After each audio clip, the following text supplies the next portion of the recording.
Sorkar jela ka ïakren bat simkia hakabaide ba kaching byrngem ka Lawei Ba Phyrnai ban pynbthei bom hanong ba shilong la pentep umtirang ba ka jelau konrat kia sangma hakilat pthai kubon ulong ba kaladon ka jelang ba ka special DGP henry onnum la pat banyathu lot ya kijing tep baro halor kani ka penta.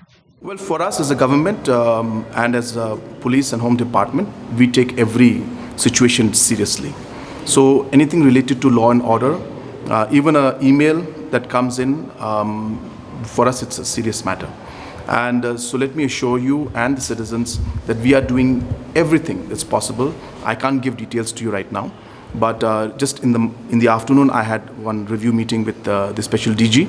I have been in touch on the phone regularly, even during my tour, and today I had a face-to-face meeting, and I've taken the updates. As I said, I will not be able to share all the details, but what is important is that we are working very, very seriously on this entire situation, not just from the technology point of view, but also from the point of view of law and order, and steps are being taken. But having said that, we still have to see the validity of the seriousness of this threat in terms of the actual threat that is there.